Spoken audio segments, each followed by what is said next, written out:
72 songs లోకి వెళ్దాం. ఈ కీర్తన మొదటి వచనం చదివినట్లయితే, దేవా రాజునకు నీ న్యాయ విధులను, రాజకుమారునికి నీ నీతిని తెలియజేయము. చాలు. ఇంతవరకు దావీదు రాసిన కీర్తనలు 72 నుంచి మనం చివరిలో ఒకటి చదివాం కదా, యెషయా కుమారుడు దావీదు ప్రార్థనలు ముగిసాను. ఇక దావీదు రాసిన కీర్తనలు ఏమయ్యాయి? ముగియబడ్డాయి. కానీ అక్కడక్కడ మళ్ళీ మనం చూస్తాం. కానీ ఇక్కడి నుంచి మనం సొలొమోను రాసిన కీర్తనలు, ఆసాపు రాసిన కీర్తనలు ఇవన్నీ మనం చూస్తాం అన్నమాట. సో ఇది సొలొమోను కీర్తన. కొంతమంది ఏమంటారంటే సొలొమోనే రాశాడని అంటారు, కొంతమంది ఏమో దావీదు కుమారుడైన సొలొమోను కొరకు రాశాడు అని అంటారు. ఏదేమైనప్పటికీ సొలొమోన్ని ఉద్దేశించి రాయబడిన కీర్తన. ఈ కీర్తన మనం చూసినట్లయితే ఈ కీర్తన సొలొమోను గురించి మాత్రమే కాదు, కానీ మనం ఒకసారి 5వ వచనం చదివినట్లయితే, సూర్యుడు నిలిచినంత కాలము, చంద్రుడు నిలిచినంత కాలము, తరములన్నిటను జనులని యందు భయభక్తులు కలిగి ఉందురు. సొలొమోను జీవితము ఏ విధంగా ముగిసిందో మనందరికి బాగా తెలుసు. ఈ కీర్తన, ఇందులో ఉన్న కొన్ని వచనాలు ఇది సొలొమోను జీవితంలో జరగలేదు. అలా జరగాలని ఆశించాడు దావీదు. సొలొమోను కూడా ఆ విధంగానే ఉండాలని కోరుకున్నాడు. కానీ సొలొమోను జీవితంలో ఈ కీర్తన జరగలేదు. ఇది ప్రాఫిటిక్ సామ్ అని కూడా అంటాం. మెస్సయానిక్ సామ్ లేక మెస్సయ, రక్షకుడు గురించి రాసిన కీర్తన. ఇది ఒకసారి మనము చరిత్రలోకి వెళ్ళినట్లయితే, ఒకసారి మనం చరిత్ర జ్ఞాపకం చేసుకుందాం.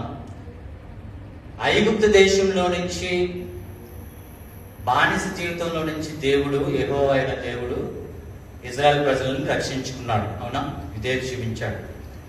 అది నిర్గమకాండం 6వ అధ్యాయం 6వ వచనం మనం చూసినట్లయితే, నిర్గమకాండం 6వ అధ్యాయం 6వ వచనము, కాబట్టి నువ్వు ఇశ్రాయేలుతో ఇలాగ చెప్పుము, నేనే యెహోవాను, బరువుల నుండి బరువుల క్రింద నుండి వెలుపలకు రప్పించి, ఆ దాసత్వం నుంచి మిమ్మల్ని విడిపించి, నా బాహువు చాపి గొప్ప తీర్పును తీర్చి మిమ్మల్ని విడిపించి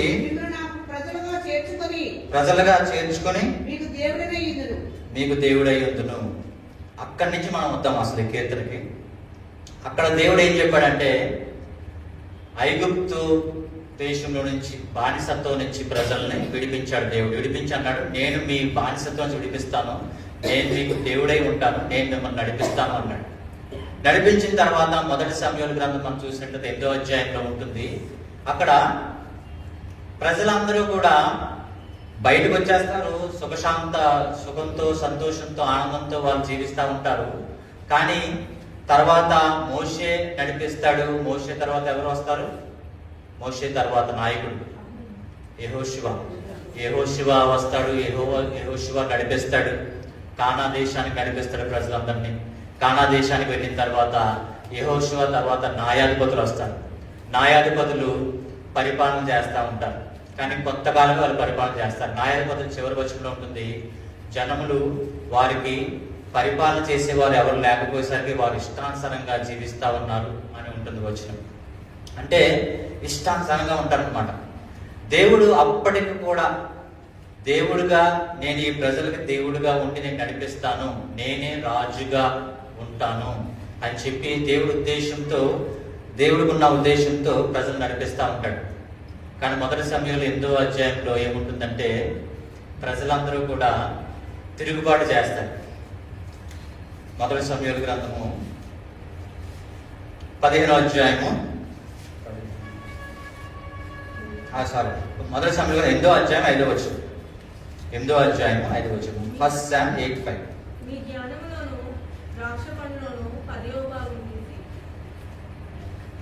మొదటి సమూయేలు గ్రంథము 8వ అధ్యాయం 5వ వచనం, చిత్తగించుము, నీ వృద్ధుడవు, నీ కుమారుడు కారు కనుక సకల జనుల మర్యాద చొప్పున మాకు ఒక రాజును నియమించుము, అతడు మాకు న్యాయం తీర్చునని. చాలా బాగా. అతడు మాకు న్యాయం తీర్చునని అతనితో అనేది. ఇక్కడ ఏంటంటే ప్రజలందరూ కూడా న్యాయాధిపతులుగా సమూయేలు పరిపాలన చేస్తూ ఉంటాడు. సమూయేలు న్యాయాధిపతి. సమూయేలు పరిపాలన చేస్తున్న సమయంలో వృద్ధుడైపోతాడు, ముసలివాడైపోతాడు. ముసలివాడైపోయిన తర్వాత వారికి ఉన్న 2 పిల్లల్ని పరిపాలకులుగా లేక న్యాయాధిపతులుగా నియమిస్తాడు సమూయేలు. నియమించినప్పుడు ఏం చేస్తారంటే వాళ్ళిద్దరూ కూడా చెడిపోయిన వారు అనమాట. వాళ్ళు సరిగ్గా నీతిగా పరిపాలన చేయకపోయేసరికి ప్రజలందరూ కూడా సమూయేలు దగ్గరికి వస్తారు. నువ్వు వృద్ధుడు అయిపోయావు, నీ పిల్లలేమో నీలాగా వాళ్ళు నీ వంటి వారు లేకుండా ఉన్నారు, నీలాగా వారు న్యాయంగా పరిపాలన చేయట్లేదు, కాబట్టి మాకు రాజు కావాలి అంటారు. అప్పటి వరకు దేవుడు రాజుగా ఉంటాడు ప్రజలకి ఉండి, దేవుడు వారిని ముందుగా ఉండి అద్భుతాలు ఆశ్చర్యకరాలు చేస్తూ నడిపిస్తూ ఉంటాడు. కానీ వారు ఏమంటారంటే సమూయేలుతో మాకు రాజు కావాలి అంటారు. ఎందుకంటే అక్కడ చుట్టూ ఉన్న దేశాలన్నీ కూడా రాజులు పరిపాలన చేస్తూ ఉంటారు. చుట్టూ ఉన్న అనేక దేశాలు ఉంటాయి కదా, వాళ్ళందరూ పరిపాలన చేస్తూ ఉన్నప్పుడు వీరు కూడా ఏమంటారు, మాకు కూడా రాజు కావాలి అంటారు. రాజు కావాలి అన్నప్పుడు అప్పుడు చాలా ఆ చివరి భాగము చాలా ఎక్కువ ఉంటుంది, టైము లేదు కాబట్టి అక్కడ నేను త్వరగా చెప్పేస్తా. అప్పుడు సమూయేలు ఏం చేస్తాడంటే దేవుడి దగ్గరికి వెళ్తాడు. దేవుడి దగ్గరికి వెళ్ళి, ప్రభువా, ప్రజలందరూ కూడా రాజు కావాలంటా ఉన్నారు, మరి ఏం చేయాలి దేవా, వాళ్ళకి రాజుగా ఎవరిని పెడదాము అని అడుగుతాడు. అడగడానికి వెళ్ళినప్పుడు అప్పుడు దేవుడు కొంచెం బాధపడతాడు అనమాట. బాధపడి, నేను వారికి రాజుగా ఉన్నాను కదా, రాజు ఎవరైనా ఒక మనిషిని మానవుణ్ణి రాజుగా పెడితే ఆ రాజుకి బానిసలుగా ఉండాలి, వాళ్ళ రథాలకి వాళ్ళు ఏం చేయాలి, సేవ చేయాలి, వాళ్ళ గుర్రాలని నీట్గా ఉంచాలి, అంతే కదా. రాజు పరిపాలన చేసేవాడు ఎవరంటే రాజు ఏం చెప్తే చేయాలి, మీ కుమార్తెలు వారికి ఇవ్వాలి, మీ భూములు వారికి ఇవ్వాలి. ఆ అధ్యాయం చివరిలో ఉంటుంది. చాలా ఎక్స్ప్లెయిన్ చేస్తాడు దేవుడు. రాజు మిమ్మల్ని పరిపాలన చేస్తే ఆ రాజు చెప్పినట్టుగా ఉండాలి, మీరు ఇష్టానుసారంగా ఉండడానికి ఉండదు, మీకు స్వతంత్రం ఉండదు, ఫ్రీడమ్ ఉండదు, మీకు ఉన్నాయన్నీ కూడా రాజుకి ఇవ్వాల్సిందే. రాజు చెప్పినట్టుగా మీరు ఉండాలంటే అయినా కూడా ప్రజలు ఒప్పుకోరు. మాకు అదేం తెలియదు సమూయేలు, మాకైతే రాజు కావాలి అంటారు. అప్పుడు దేవుడు అంటాడు, మళ్ళీ సమూయేలు దేవుడి దగ్గరికి వెళ్తాడు. వెళ్ళి దేవుడితో, లేదు దేవా, వాళ్ళు రాజే కావాలంటారంటే అప్పుడు దేవుడు ఒక మాట అంటాడు. ఏమంటాడంటే, ప్రజలు నిన్ను రిజెక్ట్ చేయలేదు, అంటే నిన్ను వాళ్ళు బహిష్కరించలేదు, నిన్ను వద్దనలేదు, నన్ను వద్దన్నారు, అంతేగా. దేవుడు మాకు రాజుగా వద్దు, మాకు ఒక మానవుడు రాజుగా కావాలి అన్నారు. నిన్ను వద్దనలేదు, నన్ను రిజెక్ట్ చేశారు, ఓకే కానివ్వండి అని చెప్పి దేవుడు 18వ వచనం, అదే 8వ అధ్యాయము 18వ వచనం, ఆ దినమున మీరు కోరుకున్న రాజును బట్టి మీరు మొరపెట్టినను యెహోవా మీ మొర వెనుక పోవునని. చూసారా ఎంత మాట అందిస్తాడు దేవుడు. మీరు కోరుకున్నట్టుగానే రాజును మీకు ఇస్తాను, కానీ ఆ దినమున మీరు బాధపడి మొరపెట్టి, నాకు బాబోయ్ మా రాజు నన్ను ఇష్టానుసారంగా చేస్తున్నాడు, బానిసలుగా చేసేసాడు, మళ్ళా మాకు ఇష్టానుసారంగా మా పైన బరువులు మోస్తా ఉన్నారు, ట్యాక్సెస్ పెడతా ఉన్నారు అని చెప్తే నేను వినను అన్నాడు దేవుడు. వినను అని చెప్పేసి అప్పటికప్పుడు సౌలు చాలా టాల్గా హ్యాండ్సమ్గా ఉంటాడు, 7 feet ఉంటాడు. ఆ రోజుల్లో సౌల్ని పక్కన ఎవరి నుంచి ఉంటే భుజం కిందకు వచ్చినట్టుగా బైబిల్లో ఉంటుంది. సో సౌల్ని ఎన్నుకుంటారు. సౌల్ని ఎన్నుకొని రాజుగా పట్టాభిషేకం చేయడం జరుగుతుంది. సో ఆ విధంగా రాజులు ప్రారంభమై ఇజ్రాయెల్ దేశంలో. ఆ తర్వాత కానీ సౌలు అనేది ఫెయిల్ అయ్యాడు. ఎందుకు ఫెయిల్ అయ్యాడంటే, బలులు అర్పించుట కంటే మాట వినుట శ్రేష్టము, ఆజ్ఞ వినుట శ్రేష్టము, అక్కడ ఫెయిల్ అయ్యాడు. బలులు అర్పించడానికి తొందరపడ్డాడు, కానీ ఏంటంటే దేవుని మాట వినడానికి ఇష్టము చూపించలేదు. So Saul has failed as a king. దేవుడు ప్రజలు ఉన్న అవసరాన్ని బట్టి, వాళ్ళ కోరికను బట్టి సౌలుని రాజుగా పెట్టడం జరిగింది, కానీ సౌలు ఫెయిల్ అయ్యాడు. తర్వాత దావీదుని పట్టాభిషేకం చేయడం జరిగింది. మనకు అందరికీ తెలుసు. దావీదు చక్కగా పరిపాలన చేశాడు, 40 సంవత్సరాలు పరిపాలన చేశాడు, మంచి పరిపాలన ఇచ్చాడు, ప్రజలందరినీ సుఖ సంతోషాలతో ఉన్నారు. బట్ ఈ ఫెయిల్. దావీదు ఫెయిల్ అయ్యాడా? ఎక్కడ ఫెయిల్ అయ్యాడు? బత్షెబా విషయంలో ఫెయిల్ అయ్యాడు. పాపము చేశాడు, హత్య, చంపించాడు బత్షెబ భర్తని. చాలా భయంకరమైన పాపాలు చేశాడు. తర్వాత ఒప్పుకున్నాడు, కానీ ఈ ఫెయిల్డ్ యాజ్ ఎ కింగ్. ఒక మంచి తండ్రిగా కూడా ఫెయిల్ అయ్యాడు. తర్వాత దావీదుని అయిపోయిన తర్వాత 40 సంవత్సరాల తర్వాత ఇప్పుడు మనము సొలొమోను ఆ టైంలో రాసిన కీర్తన. సొలొమోను పట్టాభిషేకము చేయబడ్డాడు. సొలొమోను చాలా జ్ఞానంతో పరిపాలన చేశాడు. విజ్డమ్, నాలెడ్జ్ చాలా ఉంది. ఇరు ప్రాంతాల నుంచి, చుట్టుపక్కల దేశాల నుంచి అనేక మంది వచ్చి సొలొమోన్ని పొగిడేవారు. రాణి పేరు షేబా దేశపు రాణి వచ్చి పొగిడింది. ఆమె విన్నదానికంటే చూసింది ఎక్కువ అని చెప్పింది, అని సాక్ష్యం ఇచ్చింది. అలాగే అనేక మంది వచ్చి సొలొమోనుకి దాసోలం అయిపోయారు. వాళ్ళు ఏంటంటే అట్రాక్ట్ అయిపోయారు. అసలు ఆ సొలొమోను జీవితంలో, సొలొమోను పరిపాలన చేసిన సమయంలో యుద్ధాలే జరగల, అంత గొప్పగా పరిపాలన చేశాడు. దావీదు పరిపాలన చేసినప్పుడు యుద్ధాలు జరిగాయే లేదా? చాలా యుద్ధాలు జరిగాయి. అందుకే దేవుడు అన్నాడు దావీదుకి, నీ చేతులు రక్తంతో నింపబడ్డాయి కాబట్టి నువ్వు మందిరం కట్టొద్దు అన్నాడు. మందిరం నీ కుమారుడు కట్టిస్తానన్నాడు. సో సొలొమోను చాలా జ్ఞానం కలిగి, వైజ్గా, విజ్డమ్తో పరిపాలన చేశాడు. ఆ పరిపాలన చేసినప్పుడు 40 సంవత్సరాలు కూడా ఏ యుద్ధం జరగలేదు. మరొకటి చేసేవాడు సొలొమోను ఏంటంటే, చుట్టుపక్కల ఉన్న దేశ నాయకులు లేక రాజుల కుమార్తెను వివాహం చేసుకునేవాడు. వాళ్ళకి ఏమి మామయ్య అయిపోయాడు కదా, మామయ్య. ఇక మామయ్య ఉంటే ఏమి యుద్ధం జరుగుతుంది? అటువంటి జ్ఞానం కూడా ఉపయోగించేవాడు. ఎవరైతే సుందరంగా అందంగా ఉన్నారో వాళ్ళని పెళ్లి చేసుకునేవాడు. ఎవరైనా చాలా బలవంతులుగా ఉన్న రాజుల కుమార్తెలు తెలిసి సంధి చేసుకుని వివాహం చేసుకునేవాడు. మహానుభావుడు అలా చేసుకుని ఎంతమందిని పెళ్లి చేసుకున్నాడు? 700 మందిని పెళ్లి చేసుకున్నాడు. 300 మంది ఉపపత్రులు, 1000 మంది మనకున్నాక కృష్ణుడు. So Solomon is a failure king. ఈ లోకానుసారంగా బాగా పరిపాలన చేశాడు, బట్ దైవికంగా మనం చూసినప్పుడు ఈ ఫెయిల్. సో దేవుడు ఏంటంటే, చూద్దాం, వీళ్ళకి రాజు కావాలన్నారు కదా, చూద్దాం అని చెప్పి మానవులు వాళ్ళ శక్తి వంచనతో, వాళ్ళకున్న బలముతో వారి పరిపాలన చేయడానికి అనుమతించాడు. But they are all fail. కానీ సొలొమోను ఓడిపోయిన తర్వాత, ఆయన మరణించిన తర్వాత ఇజ్రాయెల్ సామ్రాజ్యం మొత్తం విడిపోయింది. దేశం అంతా కూడా 2 భాగాలుగా విడిపోయింది కదా. ఎంత దారుణం అంటే అది అంత ఇదిగా అయిపోయింది. చివరి రోజుల్లో ఇంకా ఇతర దేవతలు ఆలయాలు కట్టడం, ఆ భార్యలు వేరే దేవుడిని నమ్ముకుంటే ఆ భార్య కోసం ఇతను కూడా వెళ్ళిపోయి వాళ్ళకి సపోర్ట్ చేయడం. అంతే కదా, భార్య ఏమంటే అది మనం కూడా అన్ని విషయాల్లో అది గొప్ప తప్ప అని మనం అనుకోం. ఒకసారి భార్యని మనం మెప్పించాలి. భార్యని మనం, ఆమె నవ్వుతే మనకు సంతోషం కదా. అంచేత ఏం చేద్దాం మనం, రండి మా దేవతలకు మీరు మొక్కరా, మీరే ఆలయాలు కట్టుకుంటారా, మేము కూడా దేవతలు మాకు ఉన్నారు కదా, మాకు ఎందుకు మీరు ఆలయాలు కట్టారంటే పోనీలని వెళ్ళేవాడు. వాళ్ళతో పాటు కూడా ఉండేవాడు. వాళ్ళతో పాటు యజ్ఞాలు, ఆ పూజలు చేస్తుంటే కూర్చుండేవాడు. ఇంకా మిగతా ప్రజలు కూడా అదే ఫాలో అయ్యేవారు. సో అన్య మతం అంతా కూడా పెరిగిపోయింది అనమాట. ఏవో తప్ప మిగతా దేవుల్ని పూజించేది పెరిగిపోతా ఉండేది. సో ఆ విధంగా is a failed king. So మరి కీర్తన మరి ఎవరికి ఏ విధంగా ఇది ఈ ప్రవచనం లేక ఈ కీర్తన ఫుల్ఫిల్ అయింది? ఎవరైనా చెప్తారా? ఎవరు? ఓకే.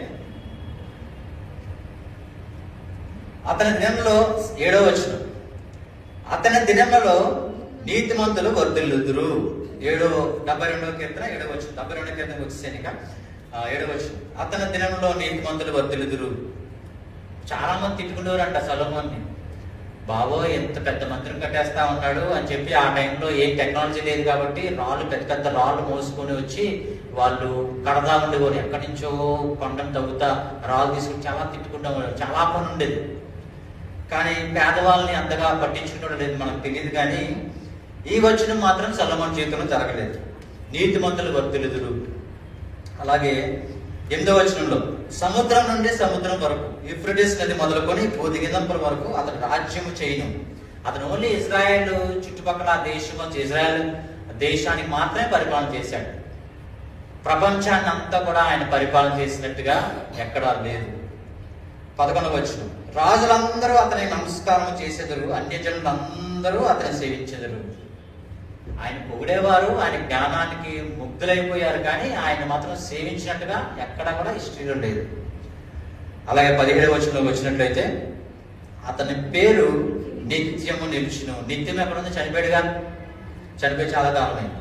అతని నామము సూర్యుడినంత కాలము చిగుర్చుచుండును. అతన్ని బట్టి మనుషులు దీవింపబడుదురు, అన్ని జనులందరూ అతడు ధన్యుడని చెప్పుకొందురు. ఇది సొలొమోను జీవితంలో ఫుల్ఫిల్ అవ్వలేదు. సొలొమోను కొరకు రాయబడింది, కానీ సొలొమోను జీవితంలో ఫుల్ఫిల్ అవ్వలేదు. సో ఇప్పుడు ప్రకటన గ్రంథం కదా,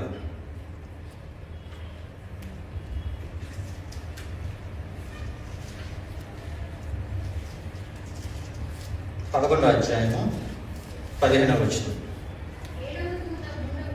7వ దూత బోర ఊదినప్పుడు పరలోకంలో గొప్ప శబ్దం పుట్టెను. ఆ శబ్దములు, ఈ లోక రాజ్యము మన ప్రభు రాజ్యమును, ఆయన క్రీస్తు రాజ్యము ఆయను. ఇంగ్లీష్లో ఉంటుంది చాలా క్లియర్ గా. The kingdom of the world has become the kingdom of our Lord and of his Christ and he shall reign for ever and ever. ఇప్పుడు రాజ్యము నిత్యము ఉంటుంది, ఫర్ ఎవర్ పరిపాలన చేస్తాడు ఎవరు? ప్రభు అయిన యేసుక్రీస్తు. ఇది మానవులతో సాధ్యము కానిది. మరొకసారి ప్రభు అయిన యేసుక్రీస్తు రాబోతా ఉన్నాడు, రారాజుగా నిత్యం పరిపాలన చేయడానికి. ఆయన మొదటి రాకడ జరిగింది. ఆయన మొదటి రాకడ వచ్చినప్పుడు ఆయన రక్షకుడుగా వచ్చాడు. వచ్చినప్పుడు ఆయన రిజెక్ట్ చేశారు, అందరూ ఇజ్రాయెల్ ప్రజలు రిజెక్ట్ చేశారు. ఆయన సౌమ్యుడిగా ప్రేమతో పరిపాలన చేయడానికి వచ్చాడు, కానీ ఎవరూ అంగీకరించలేదు. అందరూ కూడా సిలువ వేయమని చెప్పారు. సిలువ వేయడం జరిగింది. చనిపోయాడు, సమాధి చేయబడ్డాడు. 3వ దినాన్న తిరిగి లేచాడు. సమాధిని లేచి సమాధిని గెలిచాడు. ఆయన ఇప్పుడు తండ్రి దగ్గర కుడి పార్శ్వన ఉన్నాడు. బట్ ఆయన ఈజ్ కమింగ్ అగైన్.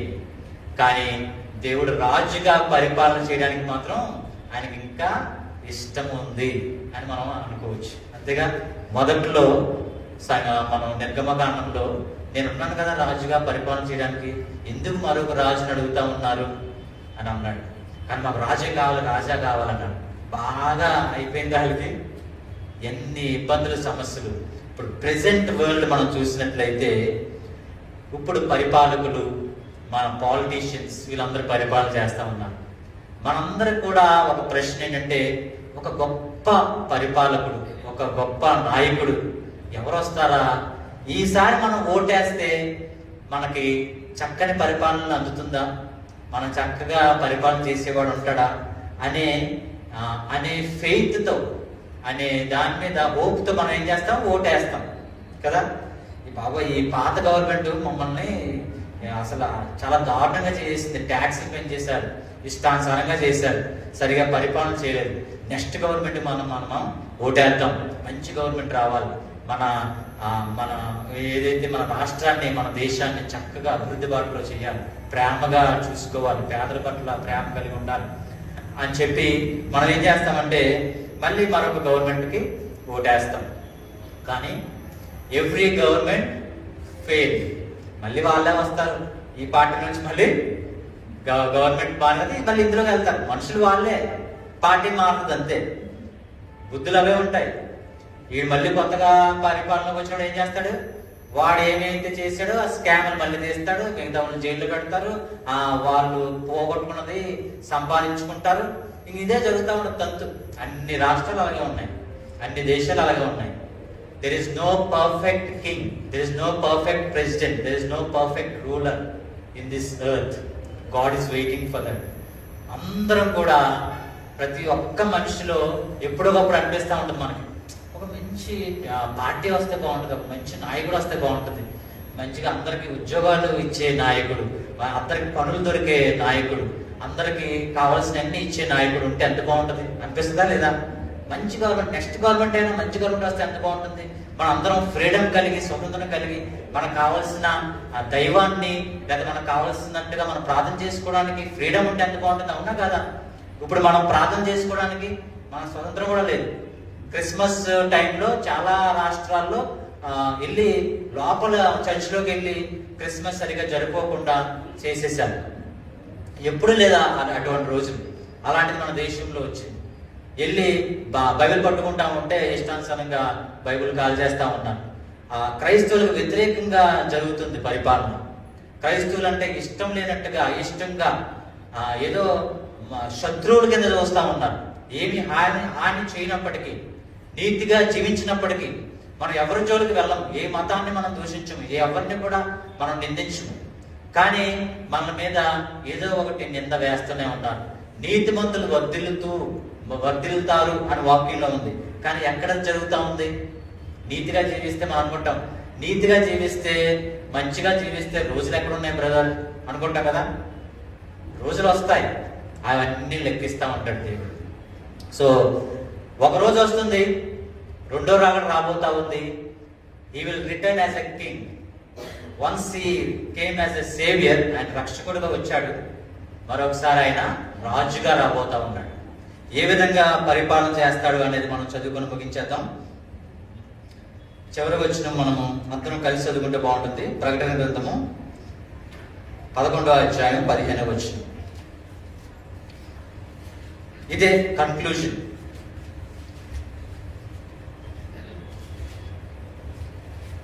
పదకొండవ అధ్యాయం చివరికి వచ్చింది. చివరి అధ్యాయం రెవల్యూషన్, ప్రకటన గ్రంథము 11వ అధ్యాయం 15వ వచనం చదువుదాం. 7వ దూత బూర ఊదినప్పుడు పరలోకంలో గొప్ప శబ్దం పుట్టింది. ఆ శబ్దములు, ఈ లోక రాజ్యం మన ప్రభు రాజ్యమును అయిన క్రీస్తు రాజ్యం నాయను, ఆయన యుగ యుగముల వరకు ఏలునను. అంతటా దేవుని ఎదుట సింహాసనాసీనులకు ఆ 24 పెద్దలు సాష్టాంగపడి దేవుని నమస్కారం చేసి, వర్తమాన భూతకాలంలో ఉండు దేవుడైన ప్రభువా, సర్వాధికారి, నీవు నీ మహాబలమును స్వీకరించి ఏలుచున్నావు కనుక మేము నీకు కృతజ్ఞతాస్తుతులు చెల్లించున్నాము. జనములు కోపించినందున నీ కోపం వచ్చెను. మృతుల తీర్పు పొందుటకును నీ దాసులకు ప్రవక్తలకును పరిశుద్ధులకును నీ నామమునకు భయపడి వారికి తగిన ఫలము నిచ్చుటకును, గొప్పవారేని కొద్దివారేని భూమిని నశింపజేయువారేని నశింపజేయుటకును సమయమును వచ్చినదని చెప్పిరి. The day will definitely come. ఇప్పటి వరకు వాగ్దానాలన్నీ కూడా నెరవేర్చబడ్డాయి బైబిల్లో. ఇది కూడా మనకి భవిష్యత్తులో ఇచ్చిన వాగ్దానమే. ప్రభువైన యేసుక్రీస్తు రాబోతా ఉన్నాడు. That day will definitely come. He will rule for ever and for ever. అప్పుడు నీతిమంతులు మనం మంచి చేసినవన్నింటిని కూడా దేవుడు లెక్కిస్తాడు. అప్పుడు వారు నీతిగా జీవించే వాళ్ళు ఏం చేస్తారు తెలుసా? They will rule along with Christ. దేవుడు వారిని నియమిస్తూ ఉంటారు. ఎవరైతే మంచి సేవ చేశారో, ఎవరైతే దేవుడు సువార్త ప్రకటించారో, ఎవరైతే దేవుడి కోసం తన్నులు తిన్నారో, ఎవరైతే నీతిగా జీవించారో, ఎవరైతే ఏమి ఆశించకుండా దేవుడి కోసం ప్రయాసపడ్డారో వారందరినీ దేవుడు ఎన్నుకుంటాడు. They will rule the earth. అప్పుడు కొత్త ఆకాశం, కొత్త భూమి వస్తుంది. అప్పుడు దేవుడు ప్రభువైన యేసుక్రీస్తు he will rule the kingdom for ever and ever. ఇది ఈ కీర్తన యేసుక్రీస్తు జీవితంలో నెరవేర్చబడబోతుంది ఇన్ ద ఫ్యూచర్. సో ఇది ఎవ్రీ సిస్టమ్ ఫెయిల్. ప్రతి సిస్టమ్ ఫెయిల్ అయింది. Every party fail, every ruler fail. ప్రతి రూలర్ ఫెయిల్ అయ్యాడు, ప్రతి రాజు ఫెయిల్ అయ్యాడు. ఎవరు కూడా సుఖంగా సంతోషంగా ప్రజల కోసం ఆలోచించి పరిపాలన చేసే వాళ్ళు ఎవరూ లేరు, ఎవరు చేయలేకపోయారు. But one day will come, God will definitely will rule the earth.